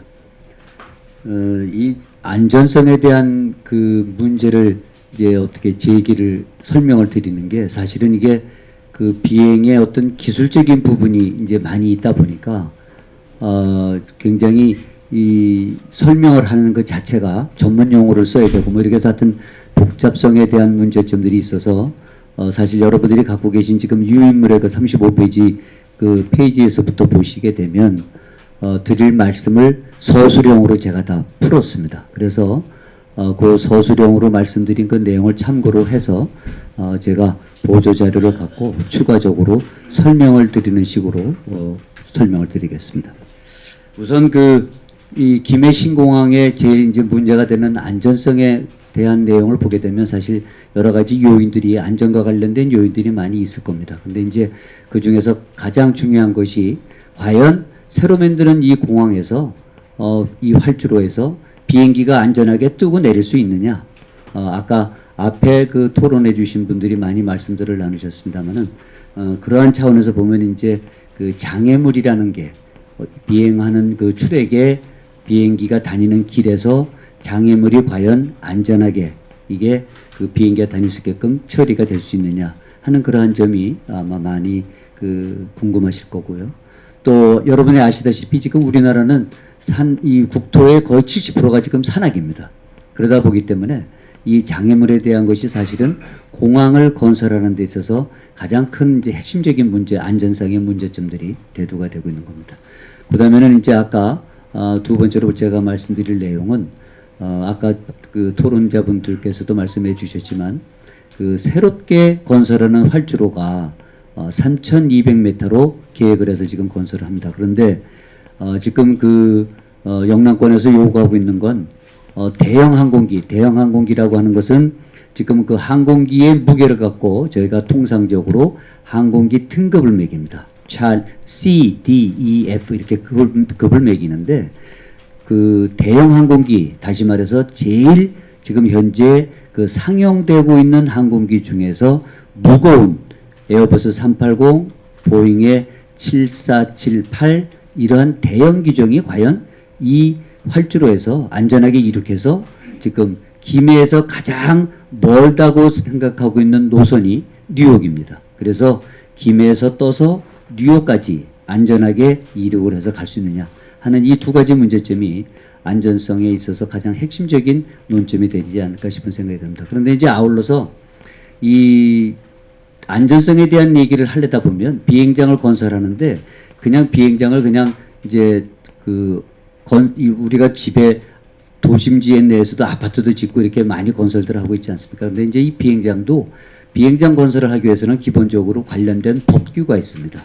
어떻게 무슨 법을 적용을 해서 져야 되는지, 또 비행기가 뜨고 내리기 위해서는 절차라는 게 있습니다. 그래서 이 절차를 어떤 기준을 갖고 절차를 수립해야 되는 건지 하는 것들이 지금 현재 이 김해 신공항이 공교롭게도 군 비행장 내에 같이 쓰는 그러한 그 상용 그 민항기가 군 비행장에 그 이착륙이 되기 때문에 그러한 문제점들을 지금 제기가 되고 있는 걸로 알고 있습니다. 그래서 그 부분을 같이 엮어서 설명을 드리겠습니다. 우선 왜 장애물 분석이 필요하냐? 이게 비행기가 이착륙하는데 왜 장애물 분석이 필요하냐? 이거를 설명을 드리려면 사실은 비행이 어떤 절차로 이루어져야 되느냐 하는 거를 이해가 되셔야 이 장애물이라는 게 왜 대두가 되는지가 이해가 되십니다. 보통 이제 그 장애물 분석 내용을 보기 위해서는 항공기가 공항에서 이제 이착륙을 하기 위해서는 이제 필요한 게 활주로가 있어야 되겠죠. 또 활주로가 있어야 되겠고, 아까 말씀드렸지만 비행기가 뜨고 내리기 위한 접근할 수 있는 절차가 있어야 됩니다. 그래서 이 활주로가 있고 접근 절차를 만들기 위해서는 이제 그 항공기가 기준을 갖고 비행을 해야 되는데, 이 군 항공기가 됐든 민간 항공기가 됐든 비행을 하는 방식은 두 가지가 있습니다. 한 가지는 조종사가 눈으로 보고 하는, 이것을 우리가 시계 비행 방식이라고 하고 있고, 조종사가 눈으로 보고 하지 않고 계기에 전적으로 계기에 의해서 하는 것을 계기 비행 방식이라고 합니다. 그래서 이제 그 비행기가 한국 공항에 이착륙하기 위해서는 시계 비행 방식으로 비행을 하느냐, 계기 비행 방식으로 비행을 하느냐, 이렇게 두 가지로 구분이 됩니다. 그런데 이제 그 군용 항공기는 이제 군 작전에 두려 쓰고 또 훈련 목적으로 쓰기 때문에 사실은 군용기가 비행을 하는 가장 그 보편화되어 있는 방식은 시계 비행 방식으로 비행을 하고 있습니다. 그런데 민간 항공기는 시계 비행 방식을 일체 불허를 하고 있습니다. 왜 그러냐 하면 그것은 승객의 안전이 이제 주 목적이기 때문에 안전을 지켜야 되는 게 가장 첫 번째 임무이기 때문에 민간 항공기는 반드시 계기 비행 방식에 의해서만 비행을 하게 됐습니다. 이 계기 비행 방식에서 비행을 할 적에는 그대로 어떻게 비행을 이루어져야 되냐면, 항공기가 이륙하기 전에 내가 예를 들어서 김포에서 떠서 김해 비행장을 간다 하게 되면 김포에서 이륙을 할 적에 내가 얼마의 무게를 갖고 이륙을 해서 항로는 어떤 항로를 거쳐서 고도는 얼마만큼 높게, 속도는 얼마만큼 빠르게 유지를 해서 어떤 경로를 거쳐서 김해 비행장에 가겠다는 비행 계획서를 작성하게 됩니다. 그래서 이 비행 계획서를 관제소에 제출을 하게 되면 관제소는 이 비행 계획서를 근거로 해서 예를 들어서 대한항공 비행기도 있고 아시아나 비행기도 있고 에어부산 비행기도 있고 이제 뭐 많은 항공사들의 비행기들이 김포에서 김해까지 다 다니기, 이제 또 원하는 비행 시간대들이 이제 다니기 때문에 항로상에 배열을 해주게 됩니다. 그래서 이 계기 비행 방식으로 비행을 할 경우에는 조종사가 절대 임의대로 비행을 못하고 관제사의 지시에 의해서 또 자기가 제출한 비행 계획서에 의해서만 비행을 할 수 있는 그러한 조건이 바로 계기 비행 방식입니다. 그래서 이제 이와 같은 그 계기 비행 방식을 쓰고 있는 건 대한민국만 그렇게 하는 게 아니라 사실은 이제 전 세계 모든 항공사들이 이와 같은 그 방식을 갖고 비행을 하게 됩니다. 아까 말씀드렸지만 그래서 시계 비행을 하게 되면 군용기 같은 경우는 이제 조종사가 장애물을 보았을 적에 자기가 임의대로 장애물을 회피를 할 수가 있습니다. 그런데 시계 비행 방식이 아닌 계기 비행 방식은 장애물을 보더라도 조종사가 임의대로 피해 다니는 게 아니고 주어진 항로와 고도와 속도를 지켜서 다녀야 되기 때문에 바로 계기 비행 이 방식에 의한 비행을 설정할 적에는 장애물을 충분히 회피할 수 있는 최저 안전 고도라고 합니다. 그것을. 그래서 장애물을 피할 수 있는 이 고도가 항로별로 다 설정이 되어 있습니다. 또 지역에 따라서 강화할 수 있는 최저 강화 고도가 설정이 되어 있고요. 그래서 이와 같이 그 설정되어 있는 그 비행 루트를, 비행 항로를 만약에 조종사가 임의로 이탈을 하게 되면 이거는 비행 절차 위규가 되기 때문에 조종사가 항공법에 따라서 처벌까지도 받을 수가 있습니다. 그래서 반드시 그 주어진 절차에 따라서 비행을 해야 되는 그 절차가 계기비행 방식이다. 그래서 이제 이 계기비행 방식이 왜 그러면은 이 장애물을 회피하기 위해서는 반드시 계기비행 방식에서 우리가 고려해야 될 게 뭐냐. 장애물과의 얼마만큼 고도 간격을 분리를 통해서 비행기가 안전하게 그 비행을 할 수 있느냐 하는 거를 이제 따지기 위해서는 비행 절차에 대한 거를 따져야 되는데 이게 비행 접근 절차를 수립하는 데 있어서는 군용 항공기하고 또 민간 항공기하고 그 군용 비행장과 민간 공항과 절차를 수립하는 방식이 다릅니다. 그 방식이 다른 게 어떻게 다르냐면 계기비행 방식에 의해서 접근하는 거는 이제 아까도 말씀드렸지만 그 민간 항공기를 기준으로 해서 운영을 하는데 우리나라가 그 민간 항공 조약 기구 다시 말해서 이제 아이카오라고 저희가 영어로 하는데 이 아이카오의 회원국입니다. 그래서 이 아이카오의 체약국이기 때문에 이 회원국으로서의 의무가 뭐냐면 아이카오가 정한 비행 절차를 지켜야 될 책임과 의무가 있는 겁니다. 그런데 군 비행기들은 아까도 말씀드렸지만 이제 주 임무가 물론 군 비행기도 이 시계 비행도 하지만 계기 비행도 합니다. 그러면 군용기 자체도 날씨가 나쁜 날 비행을 하기 때문에 군용 비행기들도 이제 계기 비행 방식에서 비행을 하게 되는데 이 군용 비행기들은 이제 대부분이 시계 비행 방식으로 비행을 하게 돼 있고 또 여러분들 아시다시피 우리나라 공군의 이제 모든 그 기본되는 그 기준이 사실은 미군 공군이 갖고 있었던 또 미국이 쓰고 있던 모든 비행 절차들을 그대로 받아들여서 쓰고 있습니다. 그러다 보니까 이제 민간 항공기는 아이카오의 비행 접근 절차인 펜옵스 절차를 갖고 비행기가 뜨고 내리는 절차를 접근 절차를 수립하는 반면에 군 공항의 군 비행장에 이착륙을 하고 있는 군용기들은 이제 미 연방 항공국 이제 FAA라고 하는데 이 미 연방 항공국에서 정한 그 TOPS라는 비행 접근 절차를 갖고 이제 비행기가 뜨고 내리는 절차를 운영을 하게 되어 있습니다. 그래서 실질적으로 지금 이제 그 김해공항에 대한 문제점을 제기를 하시고 있는 분들은 자 이게 김해공항이 군사시설 안에 있는 그 비행장인데 이거를 왜 민간 항공기가 적용하는 접근 절차 갖고 이걸 수립을 하려고 하느냐. 이거는 잘못된 거다. 이런 그 이제 그 문제점에 대한 제기를 하고 있는 거로 이제 알고 있습니다. 그런데 이제 이러한 문제점이라는 건 사실은 그 제가 아까 말씀드렸지만 그 아이카오의 펜옵스 절차와 또 미 FAA의 연방항공국에 갖고 있는 톱스 절차와 절차가 과연 그러면 얼마만큼 큰 차이가 있느냐. 이 차이가 얼마나 나길래 이 법을 갖고 적용하게 되면 위법인 거냐 하는 부분에 대한 거를 좀 설명을 드리도록 하겠습니다. 우선 그 접근 절차를 수립하는 데 있어서는 제일 중요한 게 아까도 말씀드렸습니다만 장애물이라고 말씀을 드렸습니다. 근데 그 장애물을 이제 분석을 하게 되면 그 우선은 공항을 수립하기 위해서는 공항의 진입로에 대한 어떤 장애물이 있는지를 평가를 합니다. 분석을 합니다. 그거를 이제 우리가 통상 아이카오 펜옵스 절차로는 그 장애물 그 비행안전구역 그 평가를 하고 이제 얘기를 하는데 장애물 제한 표면과 비행안전구역 두 개의 용어를 쓰고 있습니다. 그래서 지금 이제 이 도표를 보시게 되면 좌측에 있는 거는 아이카오에서 발급되어 있는 펜옵스 절차를 갖고 이 분석이 되어 있는 장애물 제한 표면입니다. 그래서 김해공항에 새롭게 신설되는 활주로에 저촉이 되는 이와 같은 장애물들이 지금 그 펜옵스 절차에 따라서 아이카오 기준에 따라서 요 빨갛게 표시되어 있는 부분들이 저촉되는 부분으로 표시가 되어 있습니다. 오른쪽을 보시게 되면 이것은 FAA 그 TOPS 기준에 따라서 다시 말해서 우리 공군이 사용하고 있는 그 비행 군사시설 기지법으로 검토했을 적에 TOPS와 군사시설 기지법으로 검토했을 적에 저촉되는 부분들이 이렇게 빨갛게 표시가 되어 있습니다. 그래서 두 개가 상이하게 좀 차이점이 나와 있습니다.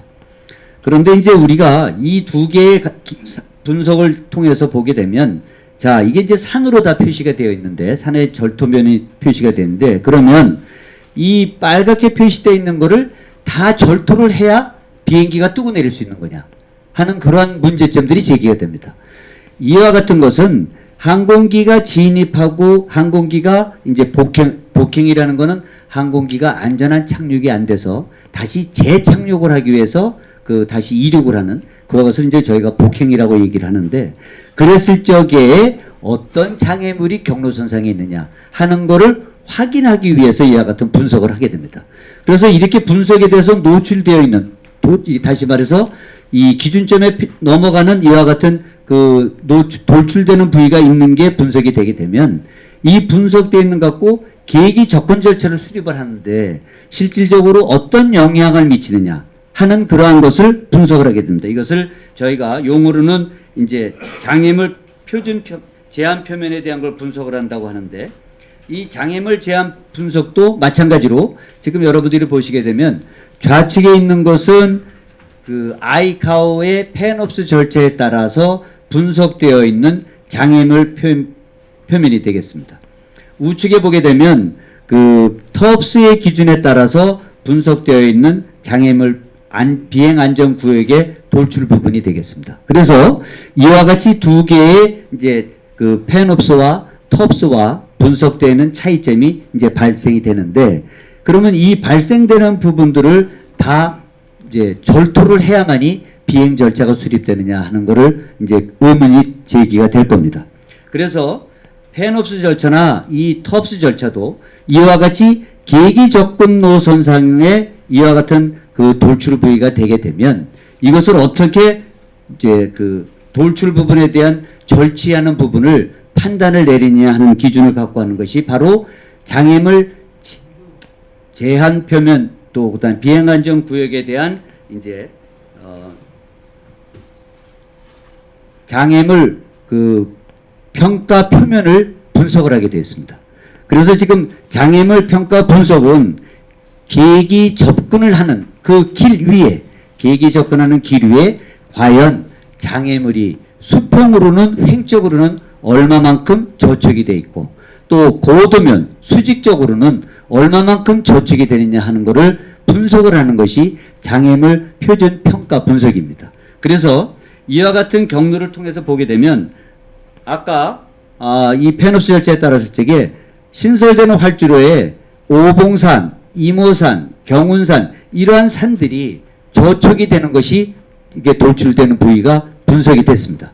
그래서 이 분석되어 있는 부분에 대한 장애물 표준 분석을 하게 되면 지금 보시는 것처럼 경운산, 이모산, 오봉산 또 그 앞에 있는 이 아파트들이 실질적으로 이렇게 횡적으로 또 고도와 수직적으로 이와 같이 비행 경로선상하고는 이격거리가 확보되어 있는 것이 분석이 되기 때문에 실질적으로 이 상공 위로 비행기가 계기 접근 절차를 수립해서 비행을 하는데 아무런 안전상의 문제점이 없다는 것을 분석이 가능하게 이렇게 나와 있습니다. 그 한 가지 이제 추가적으로 지금 말씀을 드리게 되면 지금 이 그림은 좌측은 지금 신설되는 활주로입니다. 그리고 지금 우측에 보시게 되면 두 개의 활주로 두 번이 있는데 이거는 지금 현재 기존 김해공항의 활주로입니다. 이게 지금 군사시설 안에 김해 군사시설 안에 있는 활주로인데 보시게 되면 좌측에 있는 이 활주로 이면은 민간이 지금 운영을 하고 있습니다. 그리고 우측에 있는 이 활주로는 공군이 운영을 하고 있는 활주로입니다. 다시 말해서 군사시설 안에 있는 활주로지만 운영 주체는 민간과 군이 같이 공동으로 운영을 하고 있는 걸 알 수가 있습니다. 그래서 이 신설 활주로도 군사시설 안에 신설 활주로도 설치가 되지만 이 신설되는 활주로는 민간이 운영을 하더라도 전혀 군사시설 안에 있다고 반드시 그 아까 말씀드린 것처럼 계기 접근 절차를 그 군이 사용하고 있는 텁스에 의한 계기 접근 절차를 수립을 하지 않아도 안전상의 문제가 없고 이것이 국제 기준에 부합되는 그러한 절차를 수립한다는 것을 말씀드리는 그런 얘기입니다. 또 한 가지로 저희가 이제 생각을 해야 될 부분은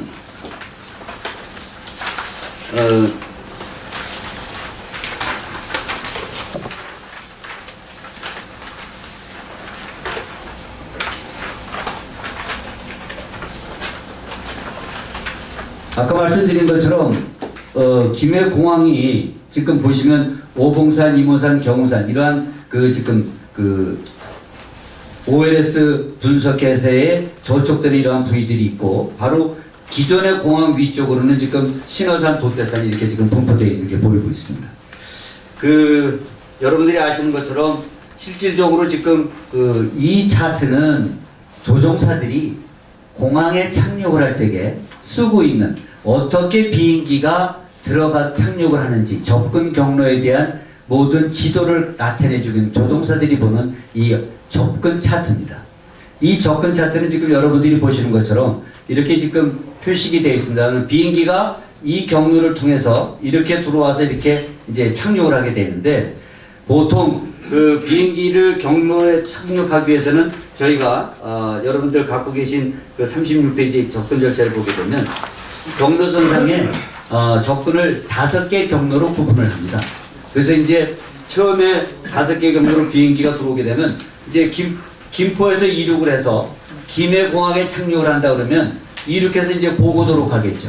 그래서 고고도로 비행을 해서 간 비행기가 이제 공항에 착륙을 하기 위해서는 고고도에서 고도를 강화해서 중고도로 고도를 강화하고 중고도에서 저고도로 고도를 강화해서 이제 이렇게 경로를 따라 비행을 하게 되는데 이와 같이 들어가기 위해서는 첫 번째로 진입로가 이제 말씀드린 표준공항 도착 경로라는 것이 있습니다. 지금 보게 되면 접근 절차가 이렇게 이제 되어 있는데 여기 그 줄비라는 것이 비행기가 김해공항에 착륙하기 위해서 처음에 들어가는 문입니다. 이게 게이트라고 보시면 됩니다. 그래서 이제 이것을 그 이니셜 어프로치 픽스라고 하는데 여기에서부터 비행기가 접근이 시작이 되는 겁니다. 그래서 표준 접근 경로를 통해서 항공기가 관제사의 지시를 받아갖고 이 바로 게이트 문에 도달이 되면 여기서부터 지금 이 거가라고 하는 이게 중간에 설치되어 있는 문이라고 생각하시면 됩니다. 중간에 있는 문, 게이트. 그래서 이 루트를 따라서 비행기가 들어가야 되는데 지금 보시게 되면 여기서 지켜야 될 고도가 미니멈 강화할 수 있는 고도들이 정해져 있습니다. 이렇게. 그 다음에 이 경로는 모든 비행기들이 반드시 이 경로를 따라서 가야 됩니다. 근데 아까도 말씀드렸지만 계기 비행을 하면서 조종사가 나는 이거 빨리 가고 싶어. 이걸 삥삥 돌아다니면 이게 시간이 걸리니까 난 바로 가고 싶어. 이런 것이 이제 허락이 안 된다고 아까 말씀드렸습니다. 그래서 이 김해 들어오는 모든 비행기들은 반드시 이 경로를 따라서 이 주어진 고도 또는 관제사가 지시하는 고도를 따라서 이렇게 이제 접근을 하게 되는데 이 거가르는 중간의 문을 통해서 비행기가 이제 활주로에 정대가 돼서 들어갑니다. 그러면 요 지금 보시게 되면 이 덕주라는 것이 비행기가 착륙을 하기 위한 최종적으로 반드시 통과돼야 될 그러한 이제 포인트가 됩니다. 그래서 이거를 통상 저희들이 파이널 어프로치 픽스라고 최종 접근 지점이라고 저희가 얘기를 하는데 이 최종 접근 지점이 바로 이 거가르는 중간 그 문을 통해서 최종 접근하기 위한 이 문에 도달이 됩니다. 그러면 이 도달된 요 지점부터는 비행기가 그 일정하게 3도 강화각으로 실질적으로 이제 강화를 일정한 강화각으로 해야 되고 그 다음에 항공기가 지상에서 쏴주는 이 좌우측 평행선에 대한 정보를 제공해주는 그 루트를 따라서 이와 같이 한 점으로 비행기 추력이, 비행기 궤적이 유지가 되면서 강화를 합니다. 그래서 통상 이 정밀, 이거를 저희가 정밀 접근이라고 하는데, 이 정밀 접근을 하기 위해서는 세 가지 조건이 있어야 됩니다. 그 세 가지 조건이 뭐냐면, 첫 번째는 공항에 이 정밀 접근을 할 수 있는 로컬라이저라고 이제 좌우측, 비행장 활주로 중심선상으로부터 좌우측에 얼마만큼 비행기가 이제 그 편류가 됐는지 이거를 나타내주는 로컬라이저 장비가 있고, 그 다음에 이 3도 강압을 따라 들어갈 수 있는 3도 강압을 지시해주는 글라이슬롭 인디케이터라는 것이 있습니다.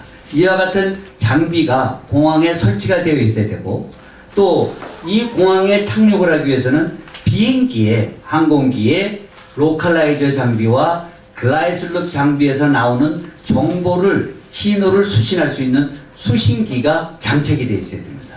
또 조종사가 이와 같은 장비들을 이용해서 악기상 속에서, 날씨가 나쁜 악기상 속에서 착륙 훈련을 해서 조종사가 훈련을 받은 자격을 획득한 그러한 조종사들만이 지금 이 악기상 속에서 이렇게 이제 정밀 착륙을 할 수 있는 조건이 이루어지기 때문에, 그래서 제가 이제 결론적으로 이렇게 말씀을 드리게 되면, 실질적으로 아까 말씀드린 이 비행기가 공항에 착륙을 하기 위해서 접근 경로상에 장애물 분석이 다 되어 있는 계기 접근 절차가 수립이 되어 있고, 또 계기 접근 절차를 따라서 이와 같이 정밀 착륙할 수 있는 루트가 설정이 되어 있다면, 이 비행장에 항공기가 안전하게 착륙할 수 있는 그러한 비행장 시설이 구비되어 있고 운영하는데 안전에 문제가 없다 하는 것을 결론적으로 제가 말씀을 드리는 겁니다. 네, 감사합니다. 그 다음에 이제 또 한 가지, 제가 그 활주로 길이에 대해서 말씀을 좀 드리면, 지금 그 아마 요구되는 조건이, 활주로에 요구되는, 아까 서두에서 말씀드렸습니다만은, 김해에서 그 기부하고 있어요. 질문 있으시면 나중에 해주시고요. 그 3,200m의 활주로를 신설하는데, 과연 그러면 이 3,200m 활주로에서 비행기가, 그 대형기가 이륙하는데 문제가 없냐? 이런 이제 문제점이 제기되고 있습니다. 물론 그 대형기가 이륙하는데 아무런 제한 없이 이륙을 하기 위해서는 활주로 길이가 길면 좋습니다. 뭐 3,200m가 아니라 4km, 5km 되면 더 좋죠. 아무 제한 없이 뜰 수 있습니다. 그런데 비행기는, 그 항공기가 이륙하기 위해서는 여러 가지 요인들이 있습니다. 왜냐하면 항공사도 돈 벌어야 됩니다. 돈 벌어서 이윤이 남아야 됩니다. 이 비행기 노선이, 예를 들면 그 어떤 항공사가 김포에서 떠서 김해공항에 착륙하는, 뭐 예를 들면 뭐 한 편의 항공기다 그러면 항공사 입장에서는 그 한 편의 항공기가 상품입니다. 상품. 그러니까 상품을 팔면 그 상품 속에서 이윤이 남아야 되겠죠. 그렇게 하기 위해서는 여러 가지 이륙을 하기 위한 요건들이 필요한데, 통상적으로 저희가 법적으로 보게 되면 그 항공기가 이륙하기 위해서, 그 활주로에서 이륙하기 위한 법적인 검토로, 활주로 길이를 검토하기 위해서는 다음과 같은 요인들이 있습니다. 첫 번째 요인이, 일단은 제작사가 처음에 비행기를 설계를 해서 내놓을 적에 그 비행기를 설계하면서 여러 가지 시험 비행을 합니다. 그래서 이 엔진을 갖고 항공기가 뜰 수 있는 최대한 무게가, 맥시멈 그 테이크 웨이트라고, 최대 이륙 중량이라고 하는데, 이거를 얼마로 해야 되겠다. 그래서 그게 반드시 설계 기준의 첫 번째 요인입니다. 그래서 이 비행기가 뜰 수 있는 최대 무게는 이거다 하고 내놓습니다. 그거는 어떻게 보면 설계상의 무게일 뿐입니다. 실제로 항공기가 운항을 할 적에는 그 무게를 갖고 운항하면은 항공사가 돈 많이 벌겠죠. 하지만 그렇게 운항이 될 수가 없습니다. 그래서 그 이제 제작사에서 그 기준을 갖고 그 성능 자료를 내놓는데, 거기에 활주로를 설치하는 그 지점에서의 기후 조건이 들어갑니다. 이 기후 조건은 바람하고 기온이 참고가 되고요. 그 다음에 기온도 사실은 그 공항에서 가장 더운 달, 1년 중에 가장 더운 달에 매일같이 더운 기온이 있습니다. 그것을 월 평균 기온을 내서 그 평균 기온을 갖고 평균 기온을 적용하게 되는 게 기준입니다. 그다음에 이제 활주로면을 이제 건설할 적에 이 활주로면이 사실은 우리가 눈으로 볼 적에는 아주 수평으로 되어 있는 것 같지만 실질적으로 이게 수평이 아닌 부분도 있습니다. 그래서 경사도가 어떻게 되어 있느냐. 그래서 비행기가 이륙을 할 적에 그 경사도면이 이게 이륙하면서 그 상승 부위로 되어 있느냐, 하강 부위로 되어 있느냐. 이거에 따라서도 실질적으로 무게가 달라지게 되고요. 또 비행장이 설치되어 있는 그곳에 표고가 있습니다. 예를 들어서 해변고도로부터 몇 메타 떨어진 곳이 이 비행장의 위치냐. 그래서 이런 것들이 김해 비행장 같으면 이제 4m가 되는데 해발 고도로부터. 그래서 이런 것들이 고려가 돼서 활주로 길이를 어떻게 얼마만큼 길이를 결정할 거냐 하는 게 이제 그 기준점이 됩니다. 그래서 이거를 그 국내 기준을 보게 되면 저희가 그 국내 기준은 비행장 시설 설치 기준이 국토부가 갖고 있는 게 있고요. 또 설계 매뉴얼이 있습니다. 그래서 이와 같은 기준을 갖고 그 활주로를 갖다가 설계를 하게 되는데, 근데 이제 중요한 건 그러면 항공기가 이륙하는데 이륙 중량을 어떻게 분석을 하느냐, 어떻게 산출하느냐 하는 게 이제 항공기 이륙 중량에 대한 핵심입니다. 통상적으로 보게 되면 항공기가 갖고 있는 기본 무게에다가 그날 비행기가 운항을 해야 되는데 필요한 연료량이 있습니다. 그 연료량에 그날 얼마나 많은 승객이 타느냐, 그 다음에 또 승객이 갖고 있는 짐이 얼마나 되느냐, 화물이 얼마나 되느냐, 이런 것들을 고려를 해서 그날 항공기의 이륙 중량이 나옵니다. 근데 이제 이 인천공항에서 주로 이제 그 대형 기종을 쓰고 있는 대한항공하고 아시아나 두 개 항공사에 운항하고 있는 기준을 보게 되면 이제 그 여러분들이 아시기 쉽게 설명을 드리면 에어버스 330이라고 지금 뭐 인천공항에서 이륙해갖고 저 로마까지 가는 비행기들이 있습니다. 유럽까지 가는 비행기들이 있고 또 보잉 747-400 그 화물기 여객기 이거는 이륙해서 뉴욕까지 갑니다. 또 보잉 777-200-300 시리즈도 이륙해갖고 워싱턴까지도 갑니다. 난스탑으로. 이런 항공기들이 보게 되면 아까 그 항공기 제작사가 설계할 적에 만드는 맥시멈 최대 이륙 중량의 대략 한 78% 정도의 무게를 갖고 지금 운영되고 있는 게 통상 평균 자료로 지금 저희가 분석이 되고 있고요. 그 다음에 이제 그거보다 더 큰 이제 F급 항공기, 예를 들면 에어버스 380, 이거는 지금 현재 상용되고 있는 항공기 중에 제일 무거운 비행기입니다. 이제 지금 현재 전 세계가 운영하고 있는. 그 다음에 이제 보잉에서 만든 747-8 항공기, 이런 그 대형 항공기 같은 경우에 보게 되면 최대 이륙 중량의 약 88% 정도로 데일리로 운항이 되고 있다는 자료를 저희가 분석이 됩니다. 따라서 실제로 신설되는 김해 공항의 3,200m 활주로 같으면 대략 최대 이륙 중량의 98% 정도의 그 데일리 매일같이 운영하는 그 항공기 이륙 중량을 갖게 되면 3,200m에서 대형 항공기가 이륙하는데 안전상에 전혀 문제가 없다 하는 것을 저희가 데이터로 분석을 받을 수가 있고요. 아까도 그 토론하시는 자료들에서 말씀드렸습니다만은 사실은 지금 제일 궁금하게 생각하는 게 김해에서 뉴욕까지 거리가 총 비행거리가 11,300km입니다. 이 11,300km를 그러면 에어버스 380 항공기가 김해에서 떠서 갈 수 있냐? 그거를 만들어 달라는 게 지금 요구사항입니다. 그런데 지금 데이터를 보게 되면 대략 김해에서 그 에어 380 항공기가 이륙하는데 3,190m가 소요가 됩니다. 그 다음에 777-300ER, 이건 ER이라는 거는 Extended Range라고 해서 777-300 오리진 원형의 항공기를 갖다가 날개하고 동체기를 더 크게 해갖고 장거리를 더 비행할 수 있게끔 만드는 비행기 기종인데, 이거는 최대 이륙 중량의 약 94%가 되게 되면 이륙이 3,200m에서 충분히 이륙이 된다 하는 걸 저희가 분석이 됐습니다. 그래서 앞에도 말씀드렸지만 해외 공항에서의 그 사례를 보게 되더라도 그 미국의 보스턴 공항에서 홍콩까지 약 12,826km입니다. 이거를 보잉 77 기종이 현재 그 보스턴 공항이 3,073m입니다. 그래서 충분히 운영을 하고 있고요. 영국 맨체스터 공항이 3,048m입니다. 여기서도 지금 맨체스터에서 싱가포르까지 1955km인데 이거를 에어버스 380 기종이 현재 운항을 하고 있습니다. 그래서 해외공항 사례에서도 그 보게 되면 충분히 그 김해 신설되는 3200m 활주로에서는 대형 기종이 운항을 하는데 전혀 문제 없이 운항이 될 수 있다는 것을 끝으로 말씀을 드리겠습니다. 감사합니다. 데일리 한국의 이창훈이라고 하고요.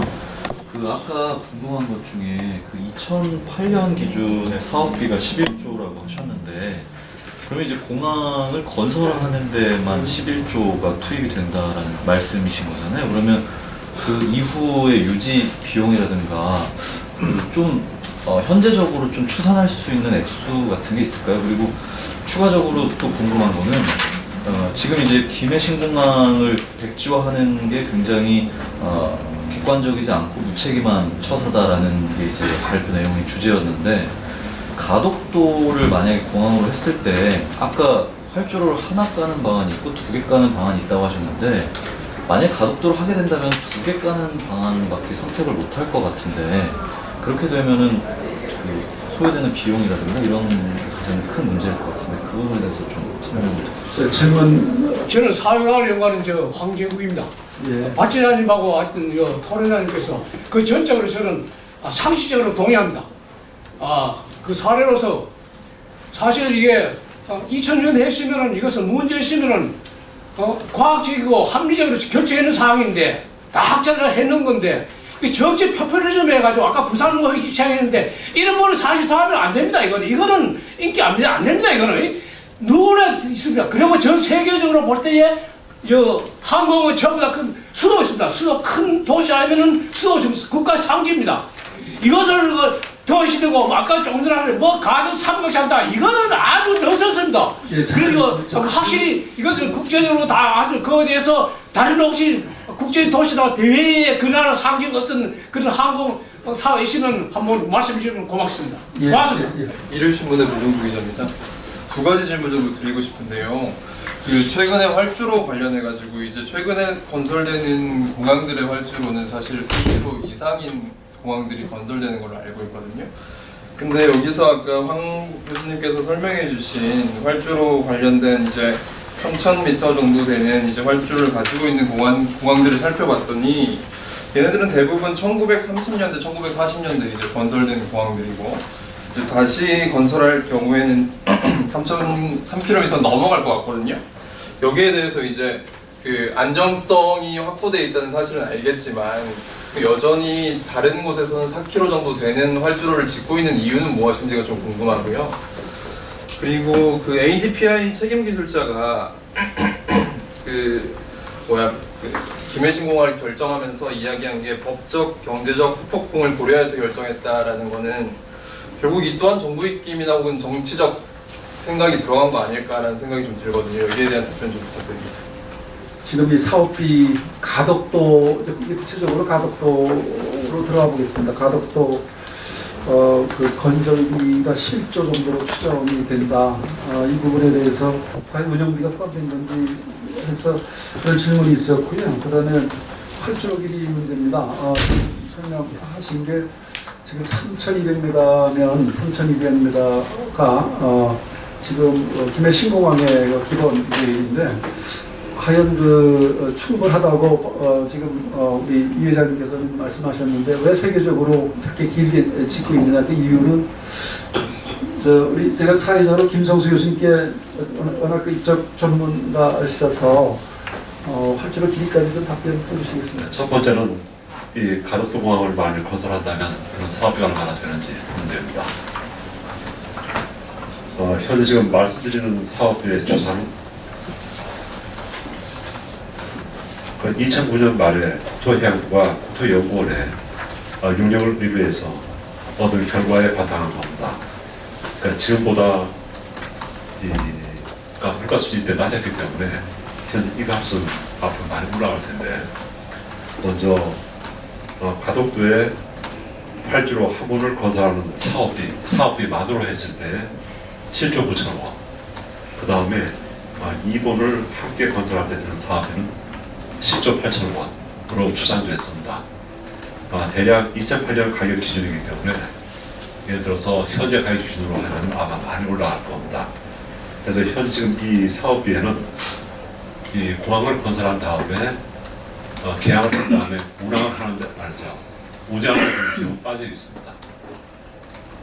그 다음 두 번째 질문이 그러면 최근에 해외에서 건설되는 공항에 활주로 길이가 3,200m보다 많이 긴 공항이 많다에 대한 답변입니다.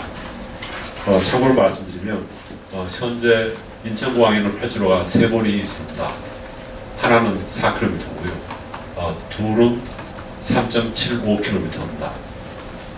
그래서 인천공항에서 이와 같이 활주로 길이를 3.200m보다 더 길게 건설했던 주된 이유는 그 계획을 세울 때 이 장래 항공산업의 추세가 어떠할 것이다 라는 전제하에서 그런 활주로가 필요할 것으로 보고 했을 것으로 일단 추론되고요. 다시 말씀드리면 초대형 항공기가 여객기도 있고 화물기도 있는데 이 여객기에 비해서 화물기는 중량이 좀 많이 무거운 편입니다. 그래서 이런 항공기들이 실제 큰 어려움 없이 이 착륙을 하려면 이 길면 안전하기 때문에 그래서 그렇게 하지 않았나 생각을 합니다.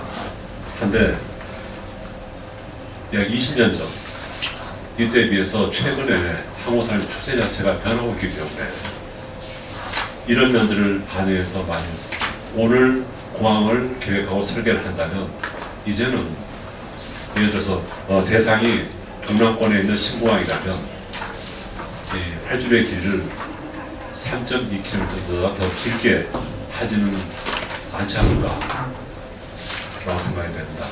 그래서 지금 인천공항과 김해공항은 만일에 김해 신공항은 운영이 된다면 분명히 성격은 차이가 있습니다. 인천공항은 수도권을 주된 수요처로 하고 배후지로 하고 그 다음에 김해공항은 여기서 경상도권을 주된 수요처로 배후처로 하기 때문에 실제 수요면이 많이 차이가 있습니다. 하기 때문에 예를 들어서 중장거리 이 여객기 그 다음에 화물기를 많이 운항을 한다면 수요가 인천공항에 비해서는 적지 않을까라고 말씀드릴 수가 있고 그래서 김해 신공항 경우에 현재 3.2km로 건설하더라도 실제 예상되는 수요 그 다음 장래 항공기의 발전 추세 등을 고려할 때 큰 문제 없을 것으로 말씀드릴 수 있습니다. 그 인천공항 같은 경우에 지금 이제 4km로 이제 신설대로 활주로 부분을 잡는데 사실 이 4km를 쓸 수 있는 비행기가 없습니다. 필요가 없고 과거에 이제 아까 말씀드렸습니다만은 처음에 인천공항을 설계할 당시는 747-400이 제일 큰 항공기였습니다. 근데 이제 지금 에어버스 380도 나오고 7478도 나왔지만 지금 나오는 비행기들은 항공기 퍼포먼스가 747-400하고는 비교가 안 됩니다. 그래서 무게는 더 무겁고 항공기가 중량이 더 나가지만 실질적으로 엔진의 추력이라든지 퍼포먼스가 더 좋기 때문에 사실은 필요 없고 인천에 4km를 갖고 있는 거는 사실은 딱 한 비행기만 쓸 수 있습니다. 그게 러시아 안토노프라는 비행기가 있습니다. 그 비행기가 지금 활주로로 4km짜리 거의 비슷하게 필요한데 이게 대한민국에서 러시아 안토노프를 대상으로 해갖고 활주로 4km짜리 만든다는 거 이건 난센스죠. 그러니까 인천공항에서도 사실 그거는 어떤 인천공항이 갖고 있는 특수성이라는 게 대한민국의 진짜 모든 걸 대표하는 공항입니다. 그래서 어떤 비행기들이 대한민국에 오더라도 받을 수 있으려고 사실은 4km를 만드는 거지 실제로 지금 나오는 비행기들이 이륙 퍼포먼스가 4km가 필요하기 때문에 4km를 가는 게 아닙니다. 그래서 그걸 좀 참고를 해주시면 좋겠습니다. 가덕도에 추산됐던 예산이 이미 넘어서고 있고요. 약 11조 정도 될 것이다라고 말씀하셨지만 저는 궁금한 게 있습니다.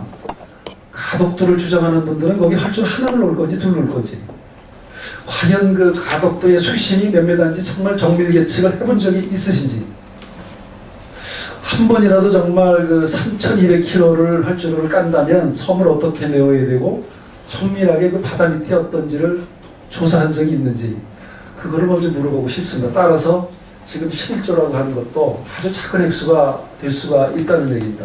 제가 간사이 공항의 그 실패 사례를 얘기했더니만 지역에서는 간사이 공항이 왜 실패했냐, 지금 바쁘게 돌아가는데. 그러나 거기 한가운데다가 인공섬에다가 지어놓고서 20년간 빚대니 얼마 안 됐습니다. 최근에 LCC가 좀 들어가니까 이제 뭐 영업이 된다라고 하지만 마침내 또 태풍도 맞았고요.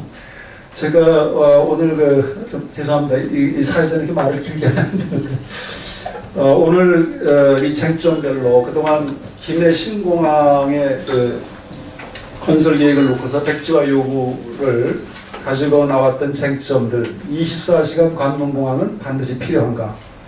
세계적인 글로벌 허브 공항들은 오히려 24시간 운영하지 않는다. 소음 피해는 과연 늘어날 것인가? V자형 활주로가 건설이 되면 오히려 소음이 분산되어서 소음 피해 가구는 줄어든다. 그 항공기 사고를 유발했던 2002년도 돛대산 사고를 유발했던 만큼 이 북쪽의 장애물은 과연 안전한가? 이영덕 회장님께서 말씀하셨지만 얼마든지 해결이 가능하다. 수용력은 어떠한가?